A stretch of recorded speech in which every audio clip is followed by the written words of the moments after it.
everyone. Good morning, good afternoon. My name is Ashley Klein-Jimenez, and I am from Prevent Connect and CalCASA. And you are joining us for our web conference today titled A Safe Place to Call Home, Transforming the Physical Built Environment for Sexual and Domestic Violence Prevention. Prevent Connect is a national project of the California Coalition Against Sexual Assault and is sponsored by the U.S. Centers for Disease Control and Prevention.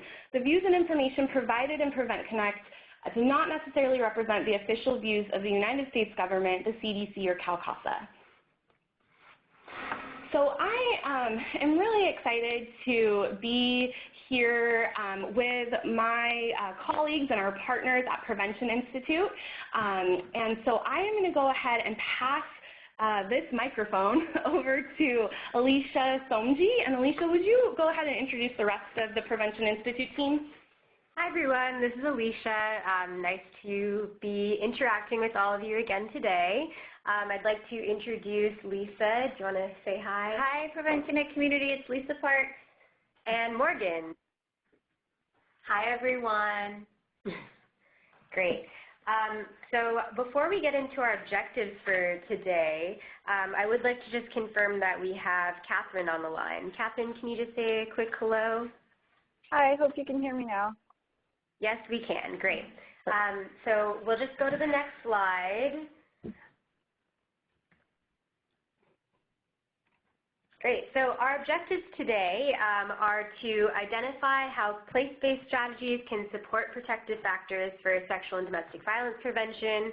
We're going to be highlighting ways to identify design issues in communities and advocate for change.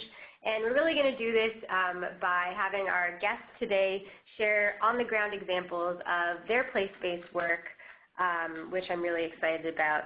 And then, of course, as always, we really like to make this engaging and encourage you to text chat, both when we post text chat questions and throughout the session, so we can all talk about how to transform the physical built environment for sexual and domestic violence prevention. So for this series for Prevent Connect, we've been starting with Prevention Institute's Thrive framework for each session. So Thrive is a community resilience framework and tool that helps us think about community-level prevention for a range of issues. So we've been applying it to sexual and domestic violence prevention here, looking at how people, place, and opportunity environments relate to the prevention of sexual and domestic violence. And other sessions focused on the other two clusters, and we're now looking at place. So today we're going to be looking at place and also how place interacts with the other clusters and how place can support things like social connections between community members. And so within this factor, generally speaking, this includes what's sold and how it's promoted, such as alcohol products, alcohol outlet density type of thing, the look, feel, and safety of communities, how community members perceive their spaces, getting around, transportation, housing, air, water, and soil, and also arts and cultural expression. And so today we're going to be kind of looking at how some of these factors may relate to sexual and domestic violence prevention. And we're also, I wanted to highlight that the CDC, the Center for Disease Control and Prevention, has technical packages for different forms of violence, including sexual and domestic violence. And in both of those technical packages, they discuss how environmental approaches and how environmental approaches can have population-level impact. And this can include changing the physical environment to improve social interaction and things like reducing alcohol outlet density or physical disorder. So with that, I want to keep my intro short today because we have some really great guests, and I want them to have a good amount of time to share all of their expertise with us. So I'd like to start off by introducing Catherine Travers, who is Executive Director of Women in Cities International and works as a global consultant on issues of gender, safety, and urban development and governance. She has a successful history of developing and managing programs in Canada and internationally, and has effectively worked with to broaden the understanding of women's safety by bringing an intersectional approach to her work and collaborating with different groups of women and girls to explore new related issues. And this includes things like accessibility, essential services, adolescence, etc. Catherine has led the development of new and innovative tools for capturing data about women's and girls' safety experiences, which I'm really excited for her to share about today, and has led workshops in several countries. Women in Cities International has done work with the UN about women's safety and design, so really looking forward to getting a little bit of an international perspective today. So Catherine, thank you for joining us. I know I had you say hello before, so maybe you can just start off by sharing with us a little bit about what Women in Cities International does. Sure. First of all, I just wanted to say thank you so much for having me today. I'm really excited to be here. So Women in Cities International, I'm going to probably refer to by its acronym, which is WICI. And so we are the outcome of a Montreal conference in 2002. And so that conference is really the first time that different groups came together to talk about issues of women's safety in public spaces. So we're really looking at that kind of specific area. And it was found that there was a need for a global organization that could share knowledge on the topic, continue to do some research, develop some tools, provide training to other groups. And so that's what we've done. We work in our own backyard, so in Montreal where we're based, and also in other North American cities, as well as internationally, always with local grassroots partners. And so I'll read you our vision statement, just because it'll give you a good sense of what we're trying to achieve. And that's that there's a meaningful participation of a full diversity of women and girls in creating inclusive and equitable cities and communities. And so we have a variety of strategies available to try and achieve those goals, and always, again, in partnership with local groups, and making sure that we're kind of being responsive to whatever local needs are. So a lot of what we do is connecting safety issues with other issues, and try and kind of look at areas that have otherwise been overlooked. And so the urban environment and design, what we're talking about today, is one of the areas that we've spent quite a bit of time looking at. Great. And I know that a lot of your work has to do with gender-based violence, and so I'd like to ask, what is a safe and inclusive city, and why is place important for sexual and domestic violence prevention? Sure. So just to start off, I think one of the important things for me, perhaps me to articulate from our perspective, is that we see violence as a continuum, so between the domestic sphere and the public sphere. And so we, our work is focused on that public sphere, but with really a kind of a great deal of recognition that there is a continuum of violence between those that affects women and girls. We realize also that gender-based violence is an endemic global phenomenon in both spaces. And one of the things that we found that's kind of interesting is really the everyday experiences of violence in public spaces, how they affect women's lives. And that's in multiple ways, and something that's been rather underexplored until recently.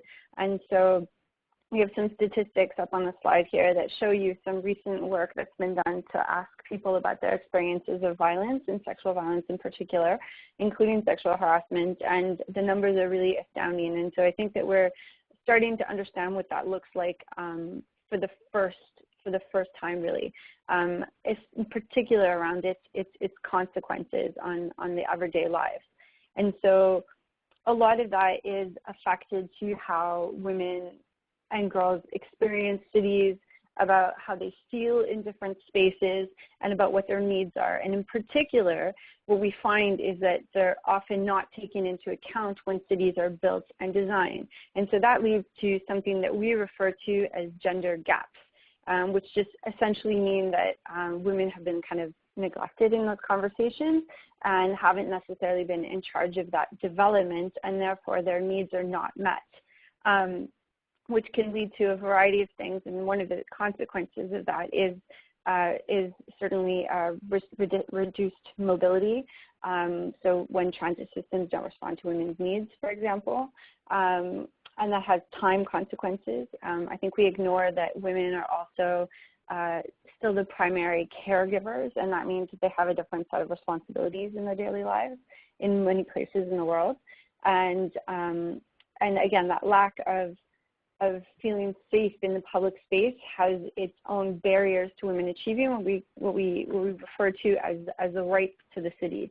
And so, so the universality of the experience is really something that has been important to recognize. And so, you know, as we said, we work in our own backyards and internationally, and everywhere women and girls find common ground on this. So to give you just one example, in a project that we did a couple years ago now, we were working in Russia, in Argentina, in Tanzania, and in India. And one of the methods we used were street surveys. And one of the questions that was asked was, what factors affect your safety in the city? And across all 4 countries, which were extremely different, gender and being a woman came out as the #1 thing that affected people's safety as they moved through the city. And so that for us is really telling, and really showed us also that it was an important thing to try and understand more about, and to try and kind of unpack different ways that we can transform that so that people do feel safe and included in the cities where they are. And those feelings of safety, I think there's 2 more things that are important for that. One is that when we look at men and women and how they feel in a space, there's what we call a gender safety gap, and that means that women tend to feel less safe than men in the same spaces. And it's really important for disaggregated data on those things, because otherwise we can look at a space and say, okay, well, 60% of people feel safe here, but if it's 30% of women and 90% of men, then that doesn't make a real figure about what's actually happening in that space. And what we see is that there's consequences of that in terms of the social use of space, et cetera. And so it becomes then a priority issue to try and address, and to try and understand how this is connected. And so that exclusion then from the urban planning processes is also exclusion from governance structures often, and from being able to speak out not only in terms of what's not working well, but with ideas of what can work. And so we try to kind of create space for people to be able to reflect about their neighborhoods and their communities, and to think about how they can make some change to improve how women are feeling. Very interesting. I like how you're framing the issue on a continuum, and how public and private spaces come together, and really looking at that intersection between gender and the physical built environment. And I'm really interested to hear more about how you're going about identifying issues in communities that women are facing. But first, I do want to pose a text chat question to our audience and ask, what types of issues have you noticed in navigating the physical built environment in your community? So whether it's transportation issues, or feeling like you can't access certain public spaces, would love to hear from all of you what kind of issues you're noticing in navigating. And while the audience is responding to that in the text chat, Catherine, I'd love to turn it back to you and ask how you identify community design issues. What's the process, and what are some of the common problems in community environments? Sure, and so that's a really great question. And so I think the first point about this is that I would never go into someone else's community with an answer to that question, because I don't know it. And so one of the things that we do is, again, in recognition of this universality of the experience, is we all know as women and girls, right, why we take one way home versus another way home. And that's part of that universality, right? And if we reflect on why it is that we're making one choice in how to walk home in the evening, let's say, versus another, usually those come down to issues that are in the built environment, for example, lighting, or having to walk a certain way, or feeling like there's no escape route. And instead of seeing that as a weakness, we see that as a strength and use that as the basis for our engagement. And so what we say is that women and girls are the experts of their own sense of safety in the spaces that they use every day. So that means that they're best positioned to be able to speak to the challenges or to the lack of safety that they feel, but also to come up with some recommendations that would work in that space. Because it is so context specific. So even though we work internationally and sometimes in multiple, in a multi-country program, we always say that we are globally united, but we're locally led. So everything really has to come from the specific spaces where we're working, and that really requires strong participation by local grassroots communities. So one of the tools that we use quite a bit in our work that does just that is called the Women's Safety Audit. And so I'll give you really quickly the story of it because I feel that it's very important to understand. The Women's Safety Audit started in Toronto by an organization called METRAC in the late 1980s. And what happened was there were a couple of high-profiled attacks against women in a public park that got a lot of media attention. And so the reaction from the part of the government, of the police, and of the community was very typical, and that's, well, it's dangerous, and so it's dangerous for women specifically, so women shouldn't go outside. You shouldn't go to this park, don't go out in the evening, don't go out without a partner, without a husband, without a dog, whatever it is, just don't do it. And so that kind of worked for a couple of weeks, but then the women who lived there said, this is ridiculous, this is our park, our community, and we want to use it, and we should have a right to use that space. So let's go try and figure out what's going on. And so they partnered with their municipal government to try and diagnose some of those issues. And so they noticed, for example, that there were sightline barriers where you couldn't see into the park, that there was a lack of lighting in some areas, and those were issues that they felt perhaps allowed for some of the violence to happen that we could have otherwise mitigated. And so they developed what's a checklist for those things, for those elements, to note down what seems to be working and not working. And that's what we call today the Women's Safety Audits. The Women's Safety Audits were then quickly taken up by the City of Montreal in 1991, who developed what we consider the 6 principles of women's safety audits, or designed for women's safety. So those are things like seeing and be seen, knowing where you are and where you're going. We have since, at Women in Cities, we have added a 7th principle on inclusion and accessibility issues after having done some more kind of intersectional work to try and understand the breadth of these issues. And so that checklist asks people to say what they like and what they don't like, but also to come up with recommendations for making improvements to the space. And so that second part is really key because, as I was saying earlier, women and girls are often not properly consulted and thinking of themselves and the solutions. And so giving them a space and a voice to articulate those things is not only powerful, but it's really important for the success of initiatives.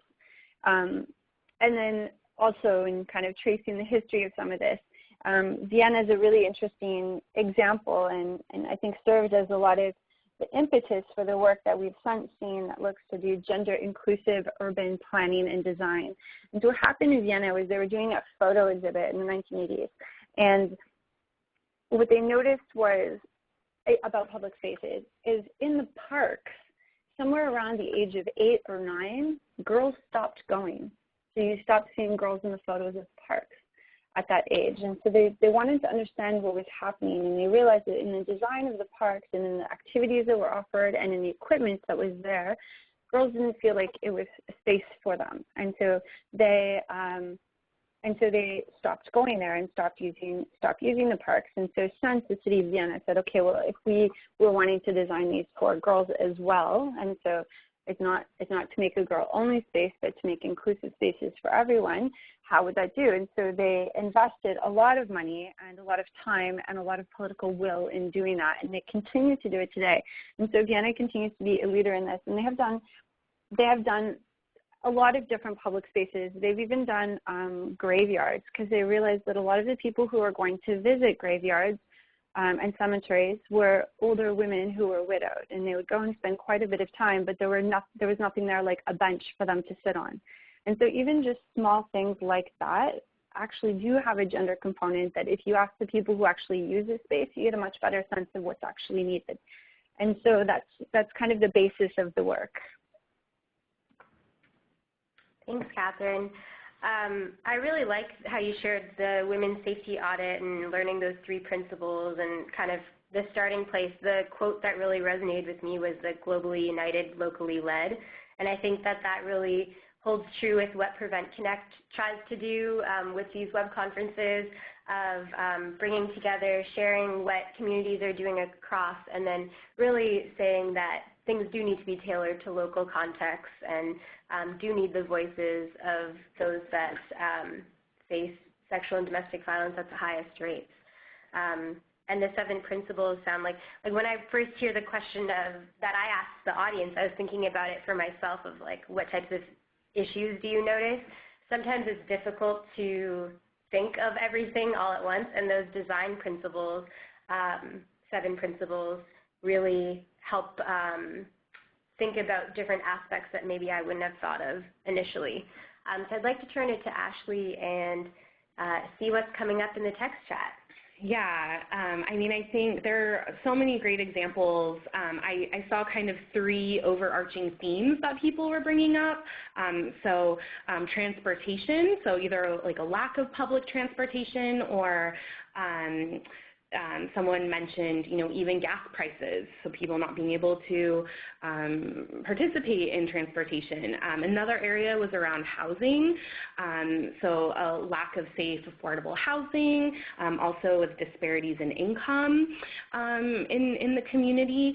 And then the third kind of bucket was access to public space. And so whether that's because of street harassment, someone mentioned, a high concentration of like bars or establishments with alcohol, lack of space to participate in physical activity outside. Those were the 3 large areas I saw. And also restrooms, a lack of, either a lack of just there not being restrooms, I think was the example given. And I think it also like clean, maybe there's access but not clean public toilets, and someone made the point that how men can urinate on the street more easily than maybe women can. So those are definitely barriers that people are seeing in communities. So now that our audience has started to brainstorm some ideas maybe on issues in their communities, and once people have done these audits and that type of thing, how do you work towards creating safer environments? So once you've identified the issues, kind of what's next?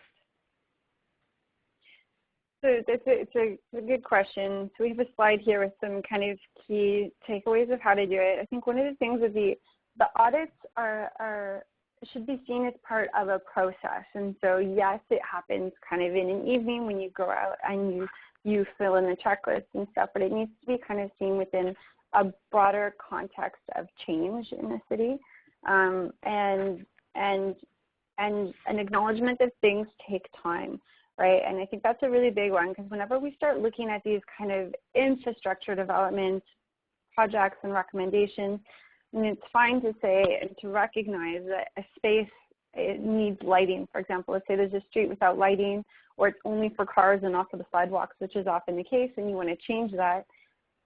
That's great, and that probably should be done, but it takes time, right? And so that requires, for example, a government meeting and approving a budget and then approving the timeline for it. And all of that can take sometimes multiple years. And so that's why we really emphasize this balance of long and short term. And the short term is often things that people can do themselves, right? And so we were in Nairobi once, for example, and there was a park that was never opened in the evening because it was considered to be too dangerous. So we organized a party in the park in the nighttime, and it was the first time that people had gone to that party or to that park in the evening time. And, we just had some music and some food, and then, it was kind of all it took to pique people's curiosity. Just little things like that to reclaim space can be powerful. In Argentina, and there's a picture of it here, they painted a mural, and this is an area that was used primarily by men who would come and drink, and women didn't go, they didn't feel safe, kids weren't using the park for that reason. And just by painting the mural, which itself has a message of against violence against women, it transformed how people use that space. And so people then felt that the space was cared for, and therefore that they would feel better in it. And so that's kind of an example of, again, reclaiming space. And so, again, this all needs to be kind of situated within a broader set of efforts, so including advocacy, awareness raising, community mobilization, empowerment, especially partnership building, so really connecting those local women's voices with the people who are able to affect change. And so that partnership building takes a long time, but it also needs to be done responsibly, and that often means also working with stakeholders and power holders to build their capacity to be able to listen, to understand why is it important to hear women's voices, what does gender have to do with urban planning, for example, and get them to the point where they're able to participate themselves more effectively in the process. Very true. The long and short-term wins being needed, I think, is very important, and we're seeing that a lot in our strategic planning work that we're doing with different cities working on comprehensive violence prevention plans, and how a lot of the changes, are going to take time, especially when you're looking at things at the community level. It requires a long-term investment, but we also do need to balance that with some short, quick wins so that there's more buy-in and people stay committed to the long-term goal. So that's really great. And then the mural that you showed that's on the screen right now brought up for me how that connects to norms as well. So norms that, I know you said how it shows that the community is cared for, and so I think that can really shape norms of safety, and then also with messages that support women like this one can shape norms of gender equity as well. So I think we're going to have another text chat question, and we'd like to hear from all of you participating today. How are you creating safer physical built environments that can help prevent sexual and domestic violence? So if you're already engaged in some of this place-based work, what are you doing? And if you haven't, what have you seen in your community or maybe other communities that's worked well? So feel free to text chat that, and we'll go back to Catherine and return to see what you're all saying after she responds. So Catherine, can you share some more examples of local work to improve the built environment? Yeah, absolutely. So what I'm going to do is with keeping in mind this kind of high cost, low cost, long-term, short-term solutions, I'm going to share two examples of each. So first, as you can see in the picture here, we worked with women who were living with different disabilities in Montreal, a really interesting group of women. And one of the things that they really were upset about was the placement, and several of them were university students at the time, was the placement of the paratransit designated stops behind buildings. And so at one of the universities in particular, it was in the loading dock in the back. And now paratransit, I don't know how it works in your cities, but for us, it's notoriously unreliable. People are not on time. And so these women would wait for a long time in an area where no one else was, where they did not feel safe, and where they were basically left in the dark, literally in a loading dock, right? And what they wanted was to move the transit stop literally across the street, right? So from the front of the building across the street, where there was already a bus stop, where there was a shelter that was accessible, where there was lighting, and where there was security in the building. And it took about 6 months of negotiation, but we got it changed, right? And that was an example of a no-cost solution. It took time, but it didn't take any cost to make that change. But it made a really big impact in their daily lives and affected their ability to access the university and to continue their education, right? We talked about those barriers to urban opportunities. Education is one of them. So that's a no-cost example. Kind of on the opposite spectrum of that, in Gatineau, we worked with a group of elderly women who really wanted to use this one particular park. And the park wasn't, first of all, had no accessibility features. It didn't really have, it wasn't very organized, I guess we can say. And so they didn't feel that they could use it safely, and they weren't using it to its full potential. And certainly they didn't want to go by themselves. And so they decided to focus their efforts on the park. What happened was we found out that the city government had already approved a budget of $1.2 million to upgrade the park. And so we worked with the counselor who was in charge of that and had him accompany the women as they did the women's safety audit to come up with some recommendations for the space. And what he actually did was take their set of recommendations as the basis for the development plans for the park that had since been used by many more people because it's much more accessible for them to go to. And so that's an example of a high-cost solution, but one that also was a quick win for us because it was already an approved budget for it, and we got to be part of it before they had made the plan. So, and another example that's it's a pretty well-known example, I guess. Seoul, South Korea has a women-friendly city project that the municipality runs. And it's been in place now for some time. And they do, I mean, Seoul is on the complete opposite end of any spectrum. I think they really invest a lot in making the city women-friendly, as they say it. So you can see here they have designated pink parking spots, which tend to have a bit more space around them for things like loading kids in and out and strollers and stuff like that. And the parking spots are one of the things that I think is most iconic from it. But they've also done quite a bit of other solutions too. So public toilets was something that came up in the text thread, and that's something that they've been trying to address as well and try to make the toilets more friendly for women to use. And one of the more interesting parts of this initiative, I feel, that's not something that you see from most governments, and so that's why for me it's actually the most important part, which is not the built environment part. It's the governance aspect to it. So the way that they are reflexive about their policy. So they launched this policy, and then they looked at it and said, what's working, what's not, how can it be stronger? And then they launched a version that they called 2.0 a few years ago. And then they looked again, what's working, what's not working, how can it be better? And now they have a 3.0 version. And so some of the changes, for example, went from being really this top-down municipal-led strategy to being really one that's much more responsive and inclusive of the grassroots voices and what are women on the ground saying. So that was one of the improvements that they made in their strategy. And so I think that's really the key takeaway from this is how can we also ask our governance structures to be a bit more reflexive in their work. And then the final low-cost one that I want to share is from a project that we did a few years ago. It was in Tanzania, and we were working with women in informal settlements, and they wanted their streets to have names. I mean, simple, right? Because if they needed help, they wanted to be able to call and say where they were. And it's an informal settlement, so of course it wasn't a planned settlement. And so what the women did was literally take a piece of wood and paint the name on the street, of a street. You know, they were naming the streets by painting them on the wood. And then the government came and acknowledged and affirmed it. And so now their streets have names. So that was a no-cost solution as well that has since been taken up by governments and was really a win for them. Thank you for sharing such a wide breadth of examples. I think it's helpful, and it's always nice to hear some international examples. Street names is something I would have never thought about, and that's really neat how they did that. Let's hear what's coming up in the text chat. Sure, thanks, Alicia.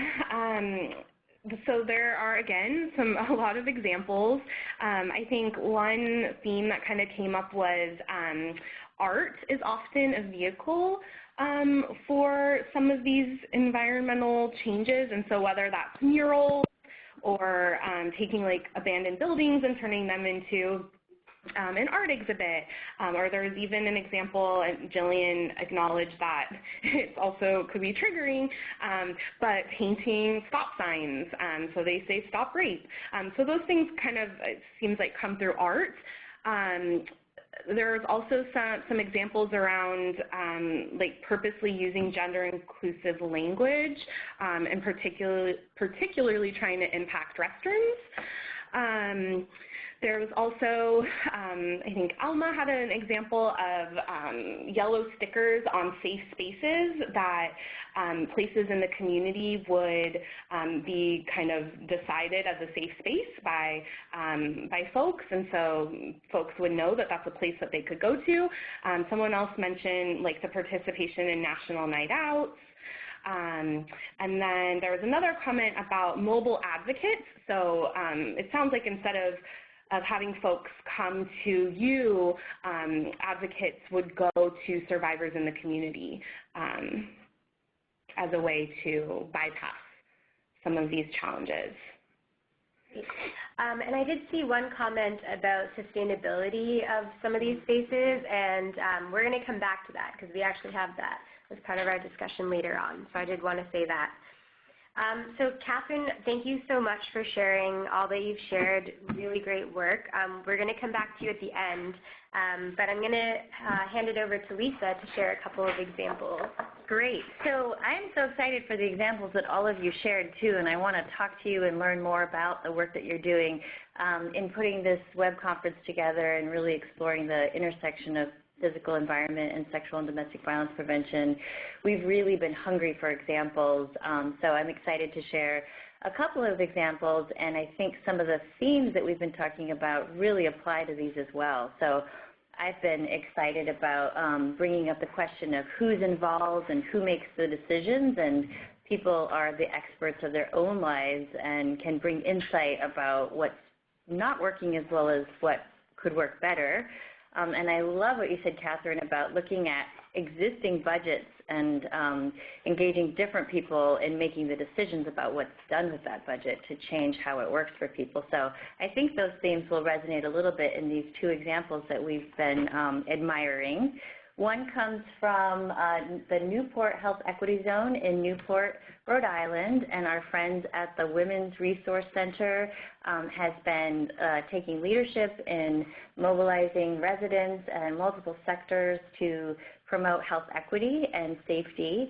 And we recently wrote a profile of this in one of our papers on a health equity and multi-sector approach to preventing domestic violence.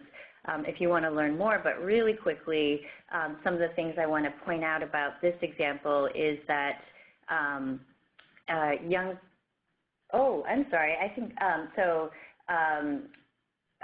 this example really emphasized engaging residents, again, as the decision makers who would reflect on what's working and not working in the community and the changes that they wanted to make. So a very good example of resident-led organizing and advocacy efforts.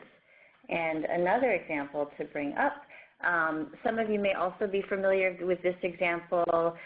Prevent Connect's done a web conference on it in the past, and I think there are lots of really accessible resources about how to do this approach. But again, this approach recognized young people as the experts on their experiences of safety and lack of safety in the physical environment. So in New York City, in middle schools, there's this intervention brings young people to conduct mapping of their school environments, noting using colors and maps and diagrams the spaces that are hot and cool and warm, and the hot spaces being the places where there's lack of safety, and the cool spaces being where people feel comfortable and safe.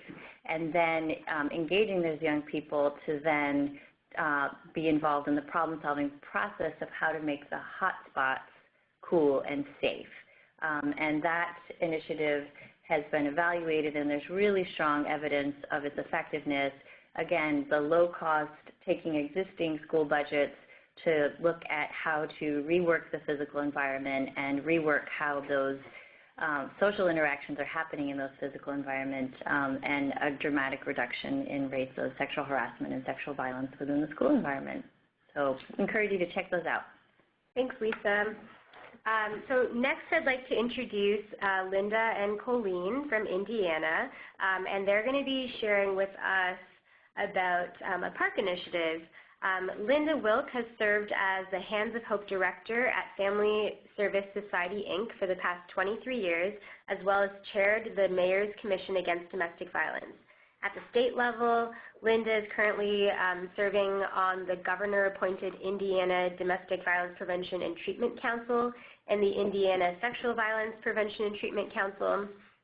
And in March this year, Linda was appointed to serve on the Marion Public Board of Works by the mayor. And Colleen has served as an advocate in the domestic and sexual violence field for 19 years and currently coordinates the Delta Focus projects for the Indiana Coalition Against Domestic Violence. With the Delta Focus project, Colleen works with national, state, and community partners to develop new strategies for preventing intimate partner violence by creating community conditions that promote safety, respect, and equity for all members. Colleen received her master's degree from the Indiana University School of Social Work and was recognized as the school's distinguished alumni in 2015. Can I just get you to say quick hellos, Linda and Colleen? Hello. Hello. That was a very quick hello. Great. So before we get into get more specifically into your park initiative, can you please give us a quick overview of more of the breadth of your prevention work?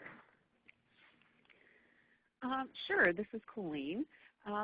So in Indiana, much of our prevention work at the state and the community level has really focused on the promotion of safe, stable, and nurturing relationships and environments. And if those ideas sound familiar to you, that is because they come from the Essentials for Childhood resources from the Centers for Disease Control and Prevention. And the CDC describes these conditions as promising strategies for promoting healthy youth development and also for preventing child abuse. And we think that's terrific. We recognize that safety, stability, and nurturance are critical for youth because they're engaged in these neurological developmental acrobatics. But we also think that they're critical conditions for all of us, kind of all of the time. And we believe that the protections conferred by these conditions can help to reduce multiple forms of violence across the lifespan. Basically, we believe that where people feel connected, supported, and accountable will make respectful relationship behavior the easy and expected choice in our communities. And I will hand it over to Linda to talk about what that looks like in the Grant County community. Okay, thank you. And locally in Grant County, what we found, you want to advance the slide for me? What we found is that we, again, want to work around, ensuring that we have safe, stable, and nurturing relationships and environments at various segments of our community. And to accomplish that, we focus attention initiatives at our own local social service agency, schools, youth sport leagues, neighborhoods, and the local hospital. We sought out natural partnerships that could enhance the work that we're doing around protective factors with the end goal to reduce risk factors that contribute to domestic violence. So on the slide you can see where it talks about Skin to Skin and the importance of dads being involved with the Skin to Skin initiative. Our local hospital for many years had a initiative around moms doing Skin to Skin, but when I approached them in October of 2014, they agreed to expand that. And while that took time and a lot of policy work, some of the outcomes that we were looking for was, at the individual level, that babies would be emotionally and biologically, their needs would be met, immunity would be increased, there would be a reduction in parental anxiety, that there would be increased bonding between the parents and the infant, and that dad's participation in infant care would be increased, which would then reduce maternal stress and parental conflict. Even at the community level, we were hoping that there would be an increased expectation of and support for fathers taking active parenting roles and the modification of traditional masculinity norms in fatherhood. During the past year, I'm really excited to say that the statistics have shown that the number of births that there's been a dad available, the percentage of dads doing Skin to Skin has gone from 3% to 25%. And just a couple anecdotal comments we've received from dads and moms. One dad commented, "Everyone says I'm a good dad now. It gives mom a break." Mom had said he feels closer to our baby. And another dad said, "She comes to me a lot more now." So we've really seen some really concrete positives from this initiative. Thanks, Linda. And Colleen, I think you were going to share something about your Bloomington project. Sure. So I'll just discuss this briefly because my colleague Sierra Thomas-Williams spoke to this project pretty extensively on a Prevent Connect webinar last year. So I just want to give some brief updates. And the Bloomington Inclusion Project brought together people with disabilities with community leaders and stakeholders to engage in a participatory mapping process. And these teams went together on trips around the city of Bloomington, to common, regular community locations to visually identify barriers that could exclude or limit the participation of people with disabilities from participating in those locations. And we have a few illustrations here from one of the project partners, Jay, showed some of the problems that they observed, problems with connectivity around sidewalks, entranceways that weren't accessible for people with disabilities, and things of that nature. And since Sierra described this to you last year, they have put together information. They put together a packet of information describing the process of engaging in this participatory mapping, the barriers that they identified, and also the outcomes that they've continued to work on as a team. They have increased the number of sidewalks and connectivity in the community and increased resources to support the inclusion of people with disabilities. So I'm eager for you to see that resource. Yeah, and we've shared that resource in the text chat for you all. So Colleen, can you share how your coalition identified place-based strategies as a need in the community? Yeah. So in our work, in our prevention strategy, we're really centering in this idea that what surrounds us shapes us, right? Like what goes around us in our lives every day, the physical environment that we see and experience, the norms, the opportunities and relationships that we experience shape our physical, social, and emotional health. We believe that what goes on around us can either fuel or deter an individual's motivation to use abuse, and it also affects the community's response to violence. So this really pointed us to think about what goes on around us at the community level. And if we apply that thinking, community level thinking, to our constructs of safety, stability, and nurturance, it leads us to think a little bit differently about our prevention strategy. When we think about safety, we know it's really critical at the relationship level for people to have safe relationships and to witness safe relationships.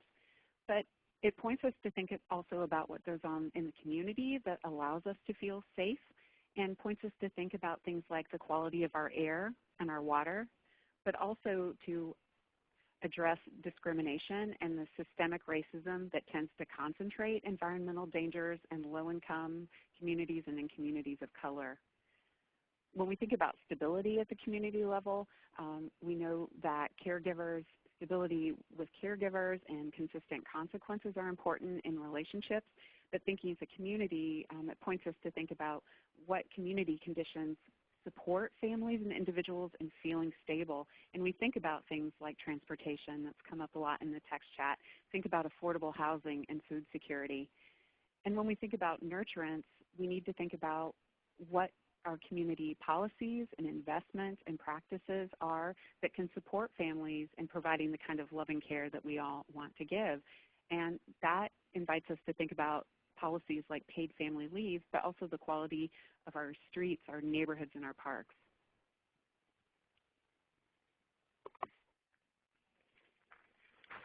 So as we're thinking those thoughts in our prevention work, it's invited us to think a little differently about how we do what we do, and we're trying to get more disciplined in order to use prevention strategies that can be the most impactful in our work.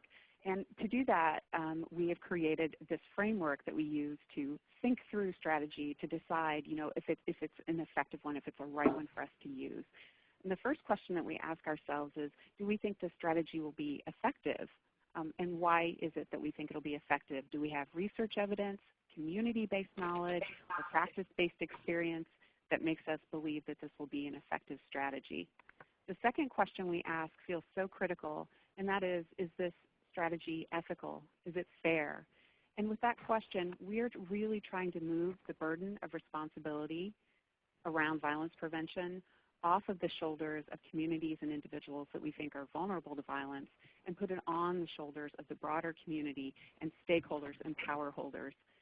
Rather than trying to encourage people to navigate risks, we want to take the responsibility on community shoulders to eliminate those risks. The next question we ask is it equitable? Because we know from the NISFIS data from the CDC that there are disparities in experiences of violence, based on age and sex and race and ethnicity and many things. There are disparities. So we don't want to use prevention strategies that can increase those disparities. It's really important for us to think about where our prevention efforts are located, with whom, and how we're sharing leadership in order to reduce disparities in experiences of violence. And the last question we ask is it efficient? We really want to prioritize strategies that have the ability to affect broad populations or multiple risk and protective factors. So when we think through these questions, place-based strategies score well in each of these questions. That's really helpful framing. So Hands of Hope has been working with neighbors, the Neighborhood Association, and Parks and Rec using Delta resources to rehabilitate a neighborhood park and increase community connectedness, pride, and park utilization. Linda, can you tell us a little bit more about the park and the issues with it? Sure, I'd be happy to. That is probably the largest part of our work right now is this neglected park that you can see. And you can see that it looks neglected. The area that the photos show is where people were driving into it, just making donuts and causing problems. I think for me, and this is in my neighborhood, so it was important to me not only because of the work I do, but also it's right in my backyard. It started about 2 years ago when a block from my house, there was a shooting. And it was right in the morning as kids were going to school, and I realized that, I need to take a step back and do work in my own neighborhood around SSNREs, around the safe, stable, and nurturing relationships for my own children and for the children in the neighborhood.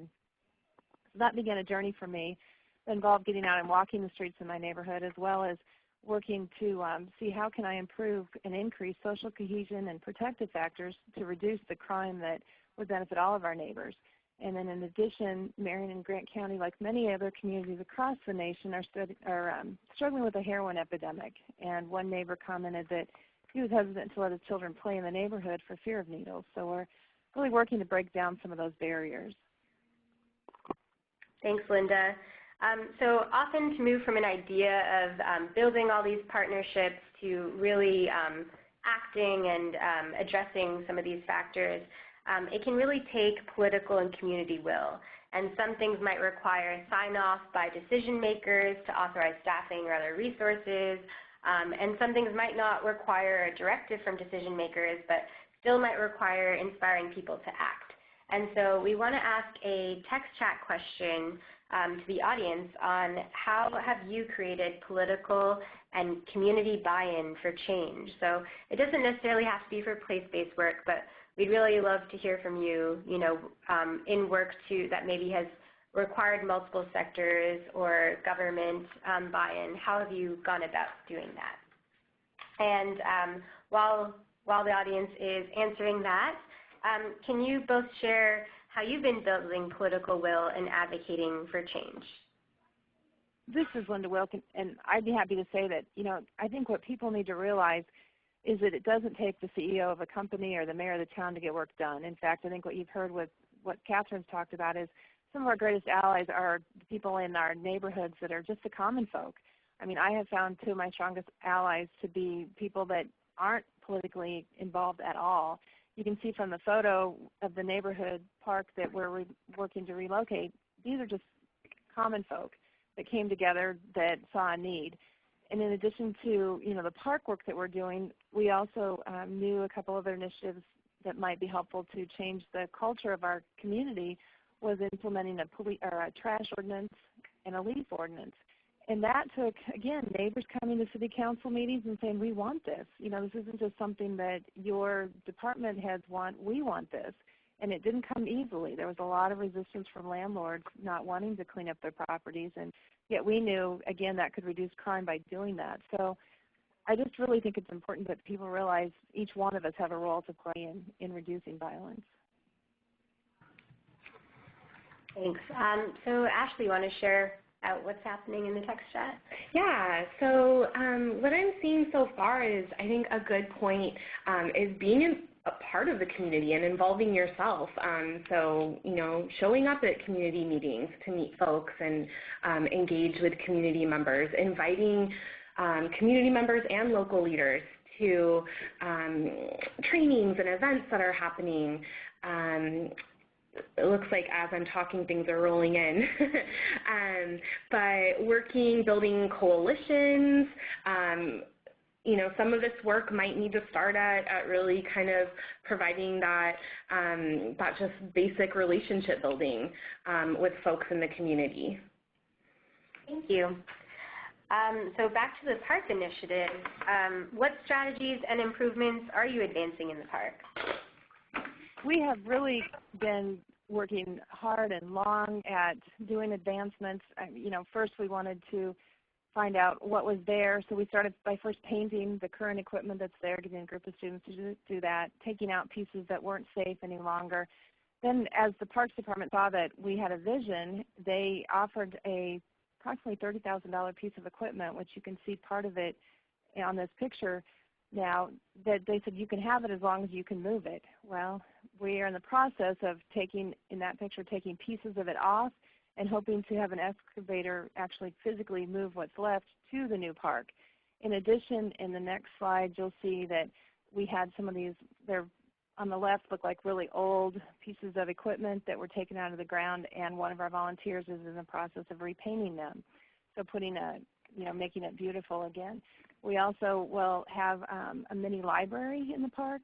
So not only will there be playthings, there'll be an area where people can come and read a book with their children. And so it can be multi-generational as well. This is actually my daughter who made this mini library, and then we had money to stock the library.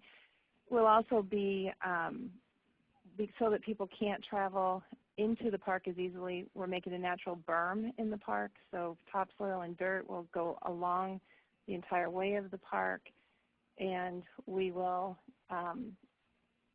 we have a community garden that people are growing gourds, that the gourds then will be dried and children will be able to paint. So there's just many, many activities that we're hoping to do as time goes on in the park. That all sounds great. And it's really neat to see how even just painting some of that equipment makes such a difference. Absolutely. Yeah. So I think it's great to see all these things that are happening in the park, but sometimes some partners may not see the connections to, how does transforming this park really relate to the prevention of domestic and sexual violence. And so, Colleen, could you maybe draw some connections for us to how this all connects? Yeah, I'll try to do that. So, the bottom line, I think, that we the bottom line, I think, for all of us who are advocates who are working in the field of violence prevention, we recognize that violence is complicated, right? It's complicated. So when we think about our work and plan for it, we really wanted to think about all the distinct and overlapping motivations for abuse in communities, and also to think about the community response in order to articulate for ourselves our big picture theory of what it would take. What would it take, big picture, globally, to eliminate violence? And this is what we came up with. And I know that we can't drill down on this document with you at this time, but I just wanted you to see the full thing, and then we'll focus on the top 3 columns there. But our ultimate goal, the thing at the top of the theory of change, is that intimate partner relationships are both equitable and nonviolent.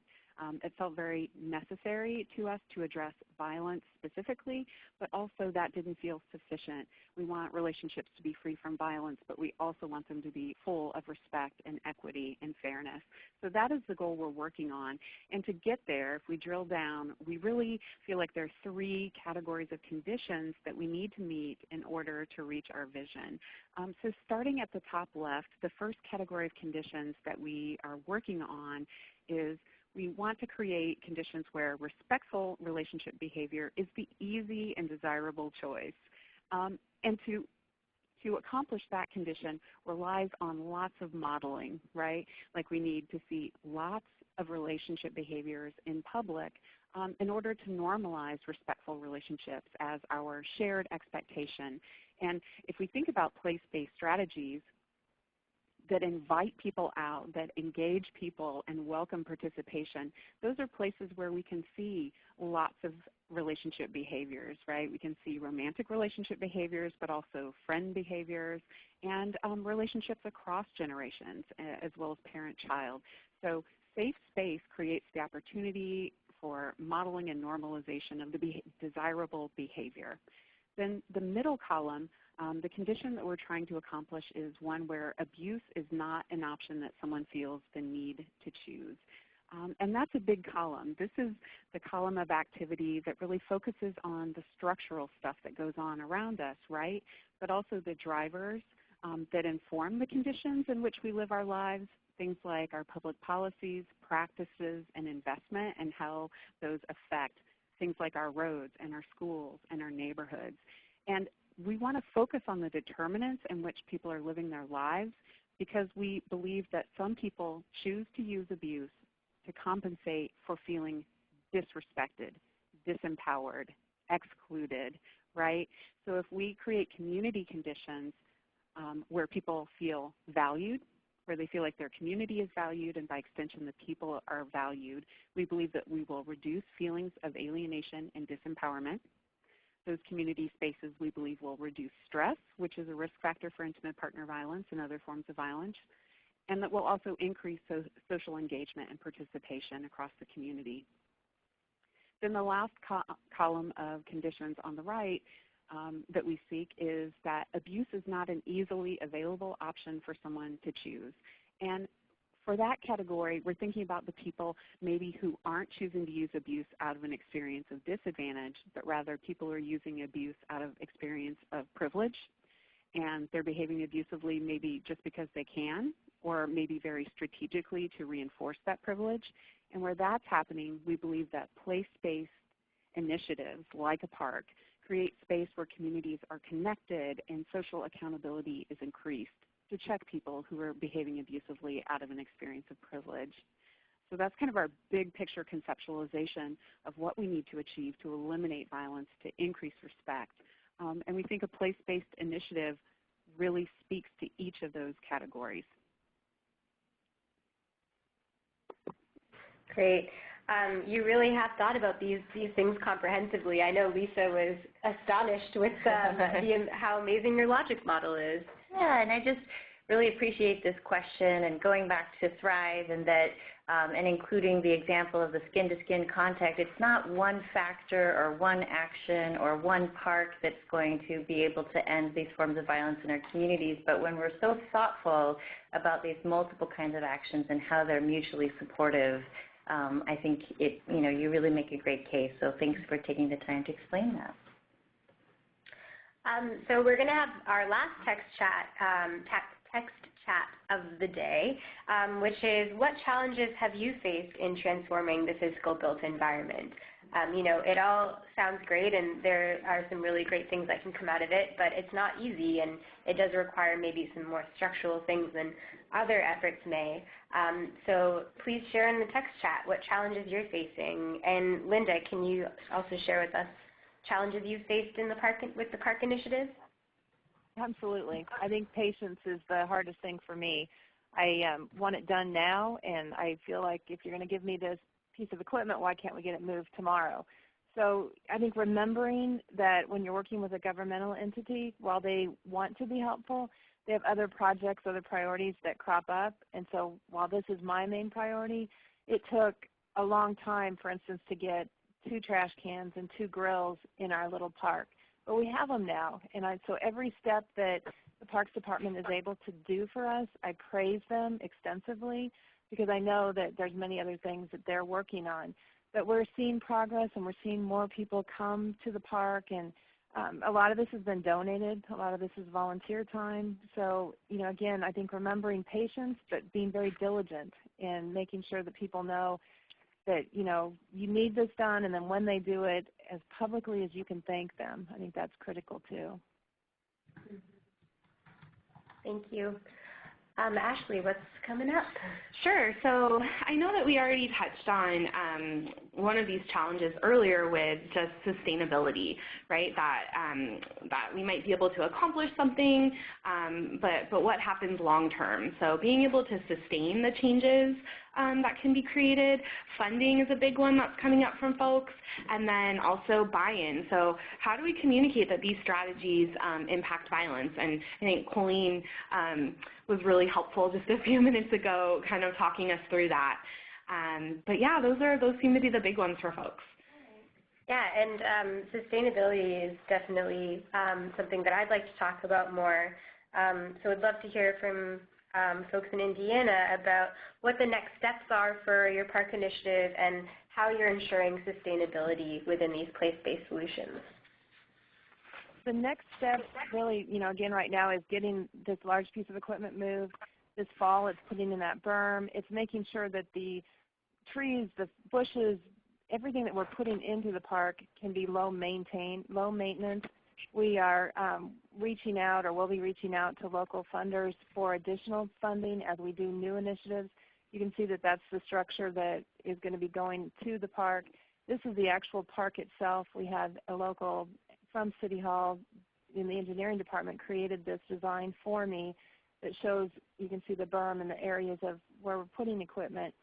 Everything we're doing is with the thinking in mind that it's a local neighborhood park, so we have to make sure that we're not doing anything that the Parks Department can't keep up or that neighbors aren't willing to invest their assistance and time in. And then again, we're going to be reaching out to places like the Community Foundation for additional funding as we work on next phases of the park.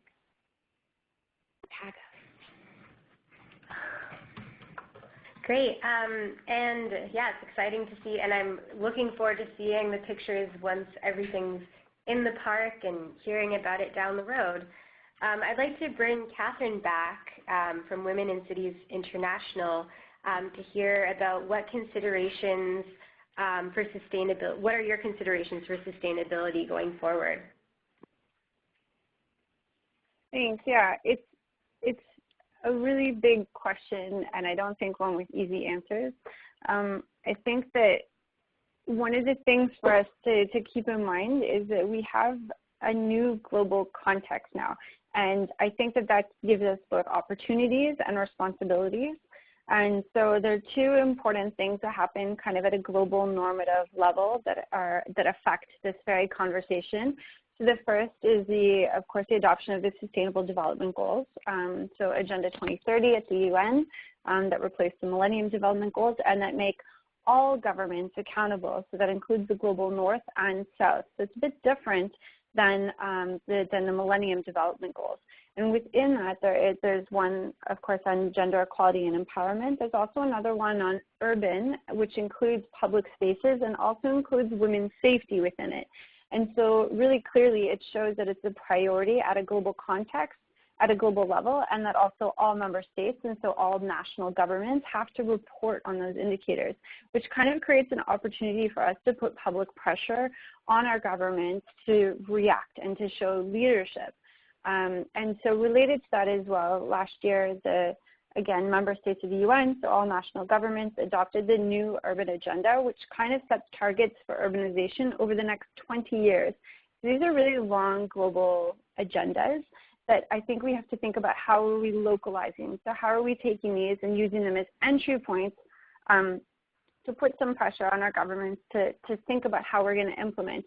And the one thing that's good with them is that because they're long-term objectives, it kind of helps us to make the case. As you all know, when we're working on prevention and those kinds of things, these things take time, right? It's not because we make a change one day that the next day we're able to demonstrate that it prevented violence, for example. And so having a longer-term objectives allows us to kind of mobilize for longer-term change as well. And so I think with that in mind, we have to really strive to innovate and to push for an intersectional approach so that we're understanding not what a safe space looks like for women as if it's a homogenous group, but really for all different kinds of women. And I think that that's really important for us to keep kind of reflecting on. Definitely. So to end us off, I'm going to ask both sets of our guests today to share kind of their key messages from today. So Catherine, can you start off? We'd love to hear what tips and takeaways would you like to share? Sure. So I think a big one is having these kinds of opportunities to share knowledge and to exchange, and that includes amongst different peer groups. And so thank you again for creating this opportunity. I think it's great to take inspiration from others, but again, we have to really make sure that we're adapting and being responsive to local context. I think really none of this works without partnerships. But I think that that means that we need to think about how partnerships are created, and they need to be much more equal than they sometimes look. And so you heard me probably talk a lot today about engaging with local grassroots organizations, and we do that, but we also engage with municipalities, and we work to have kind of a loop of partners, right? So they speak to each other, but on equal footing with a recognition of what each party is bringing to the table and that they're necessary. And I think there's enough evidence to demonstrate the necessity of both groups playing an important role in affecting change. And so, as I mentioned before, too, that requires sometimes building capacity of groups to speak out and also to listen to each other and to understand how to leverage change. I think an important one is letting people speak for themselves and really recognizing that people are able to do this without a lot of training. I mean, it's that whole concept of being an expert of your own neighborhood and your own community, I think is really important. And I think that there's a small anecdote, because for me it really stood out, and I just plan on sharing it, but I'm going to quickly. So we did an exercise where we asked a group of young girls, they're 15 years old, living in informal settlements, sex workers, no education, barely, maybe a bit of primary, but nothing beyond that. And we asked them, what does the ideal city look like for you? And we asked them to draw it out. And we got a lot of pushback from the government. This is in Uganda. We got a lot of pushback from the government who thought they were going to do Ferris wheels and Hello Kitty buses and stuff, but they drew things like a designated stop for public transportation. They do things like walking paths, and street names and intersections that make sense.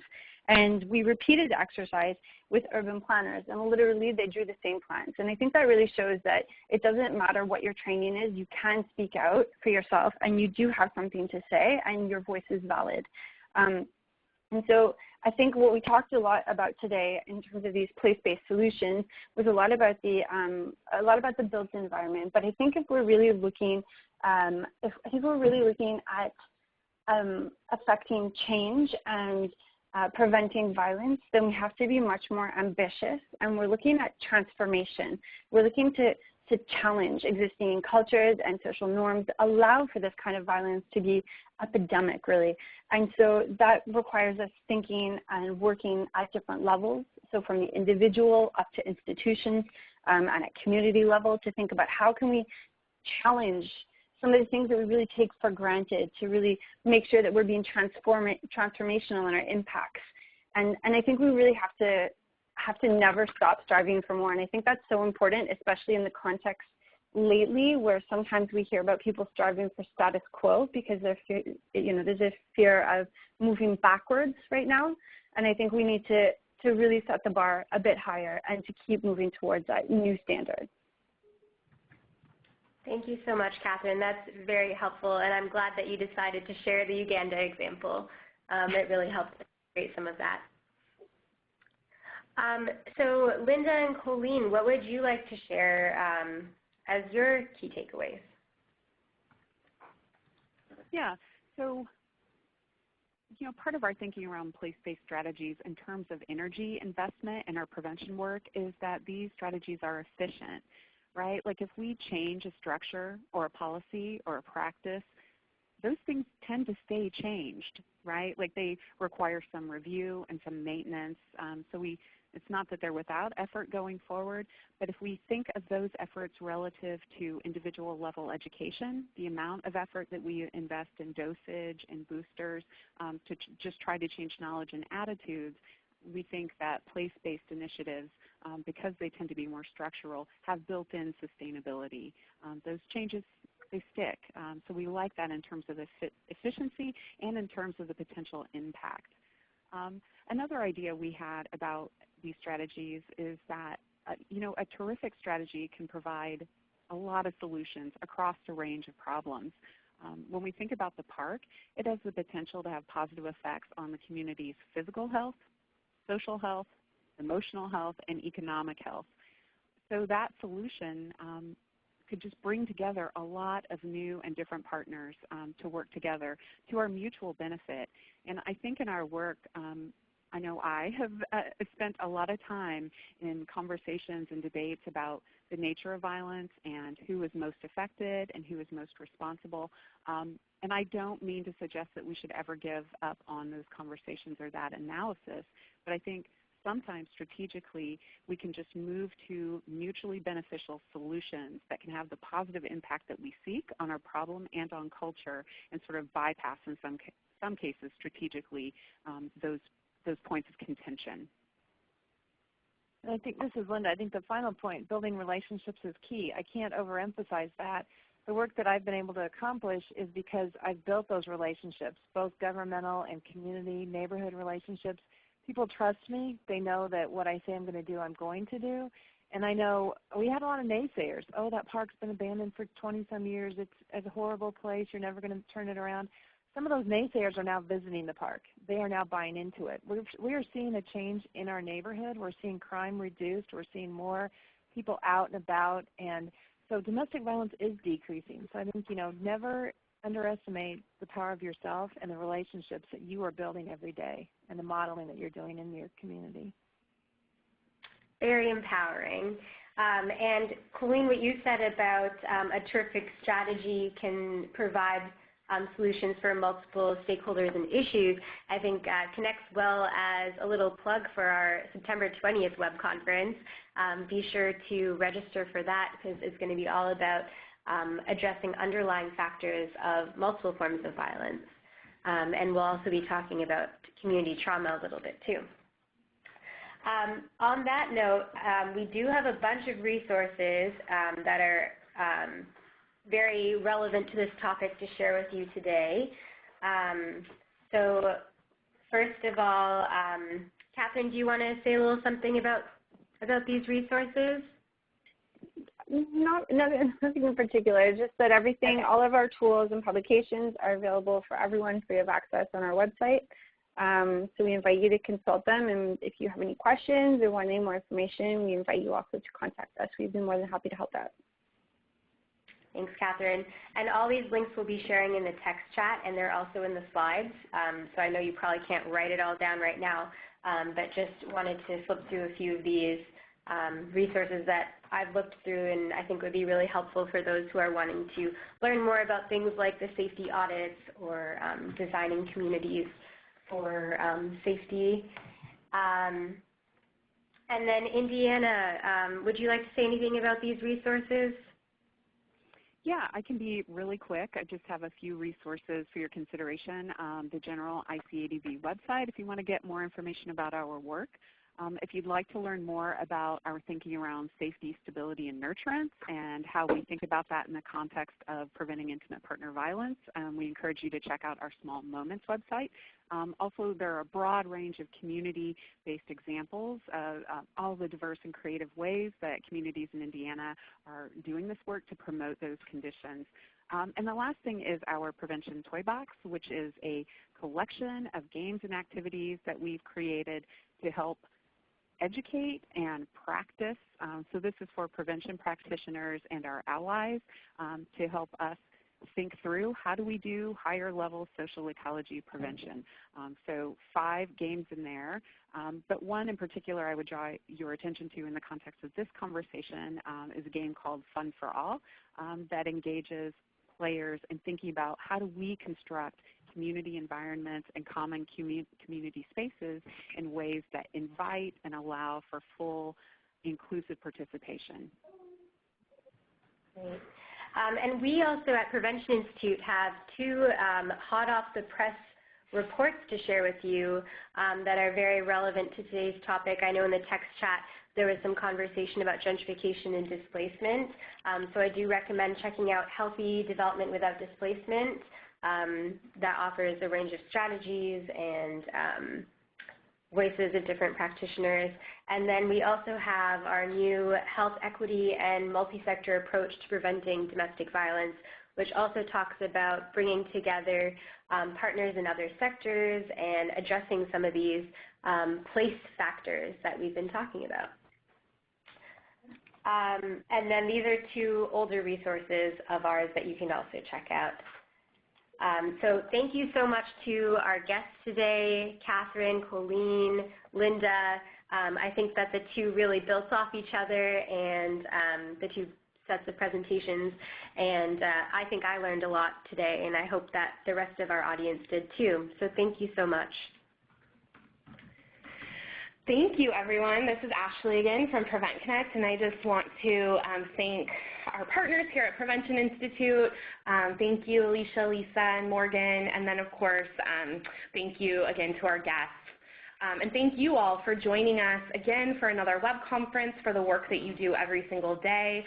You will be receiving an email in about 15 minutes or so with a link to a post-web conference evaluation survey, and we would love to hear from you.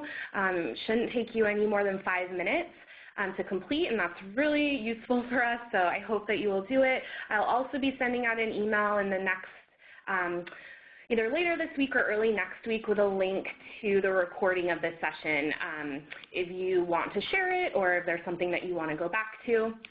Otherwise, you can access the slides right now. And if you need anything else, feel free to send me an email. I hope you all have a wonderful rest of your Wednesday, and thank you for joining us. This concludes our Prevent Connect web conference today. Take care. Thanks, everyone.